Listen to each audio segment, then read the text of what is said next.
हाँ जी, तो क्या हाल-चाल हैं? इस वीडियो में मैंने सोचा है कि एक बहुत ही इंटरेस्टिंग टॉपिक के बारे में बात करूँ और ये टॉपिक आई थिंक काफ़ी लोग इससे रिलेट कर पाएँगे। टॉपिक ये है कि अगर आप किसी कंपनी में जॉब कर रहे हो या फिर अगर आप किसी टीम में काम कर रहे हो और अगर आपके साथ मतलब कुछ लोग हैं जो काम करते हैं या फिर इन जनरल अगर आप एक डिसेंट साइज़ कंपनी में काम कर रहे हो, तो ऐसा कई बार होगा कि जिन लोगों के साथ आप काम कर रहे हो या फिर जिनके साथ आपने काम करना है या फिर आपके टीम मेंबर्स या आपके स्टेक होल्डर्स या क्लाइंट्स, हो सकता है कि वो आपको लगे कि वो थोड़े स्टूपिड हैं।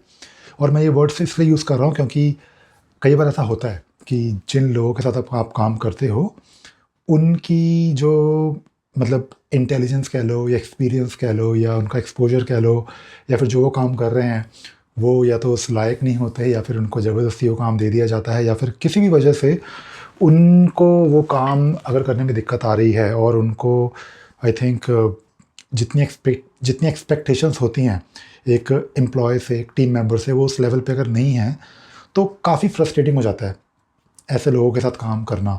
और ये चीज़ आई थिंक काफ़ी आप रिलेट कर पाओगे क्योंकि जब भी आप किसी के साथ काम करते हो, तो चाहे आप उसकी हेल्प ही कर रहे हो, लेकिन एक बेसिक अंडरस्टैंडिंग उस टॉपिक, उस सब्जेक्ट के बारे में होनी चाहिए। और मैं क्योंकि एक कंसल्टेंट हूँ, ठीक है? मेरा बेसिकली जो काम है, वो होता है कि मुझे लोगों के साथ काफ़ी डील करना होता है और मैं कंसल्टेंट हूँ, जहाँ पे मुझे अपने टॉपिक के बारे में जैसे मैं एक जीरा का कंसल्टेंट हूँ, ठीक है? मैं लोगों को हेल्प करता हूँ जीरा यूज़ करके जो वो अपनी प्रॉब्लम सॉल्व करते हैं, जो अपने वो प्रोसेस इम्प्लीमेंट करते हैं और मुझे लोगों से काफ़ी डील करना पड़ता है ऑन अ डेली बेसिस।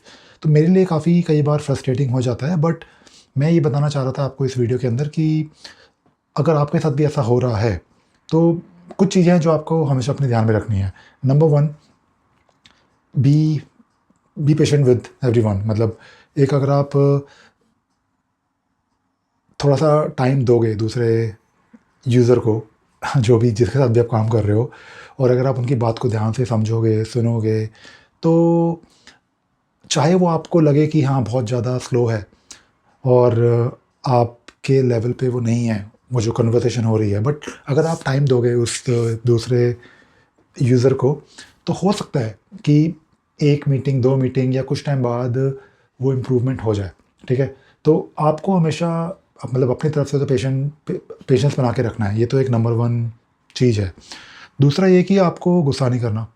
अगर आपको लगता है कि अच्छा, वैसे पेशेंस वाली बात पे ही रिलेटेड है, बट होता क्या है कि अगर आप काम कर रहे हो किसी के साथ और अगर आपको लगता है कि ना नहीं यार कोई दिक्कत हो रही है और मुझे मतलब फ्रस्ट्रेशन हो रही है, तो आप अपना कूल बना के रखो।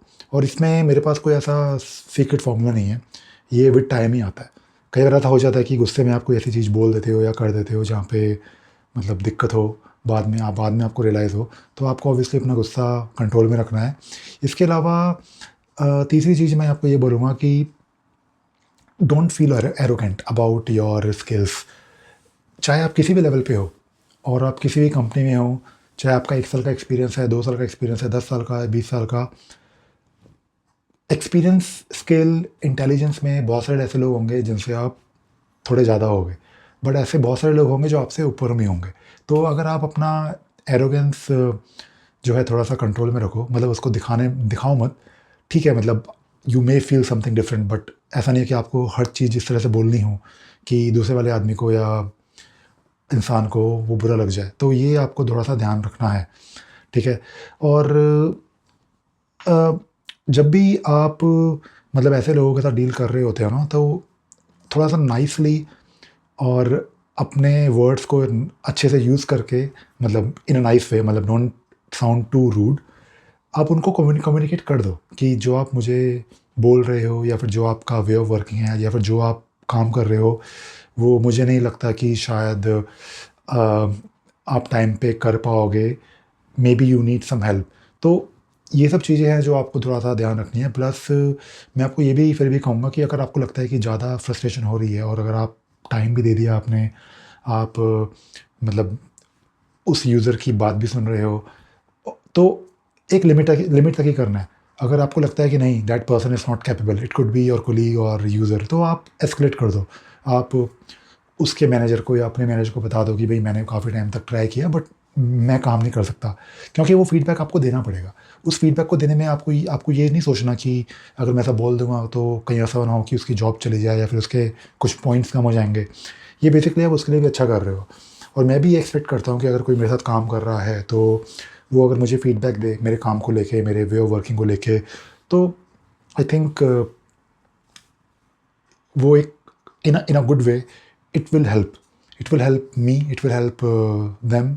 और वो ओवरऑल जिस कंपनी में आप काम कर रहे हो वो आई थिंक उनके लिए बेनिफिशियल ही होता है। तो बस ये कुछ चीज़ें थी जो मुझे बतानी थी।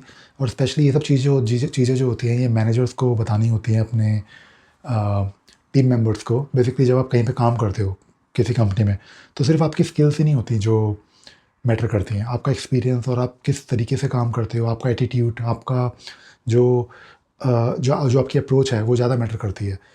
क्योंकि स्किल्स तो सभी के पास होती हैं, या फिर ये स्किल्स तो हर कोई एक्वायर कर सकता है, बट जिस तरीके से आप काम करते हो ना वो ज़्यादा मैटर करता है। चलो बस यही कुछ चीज़ें थी जो मैंने सोचा कि शेयर करें आज के इस वीडियो में। चलो, बाय बाय।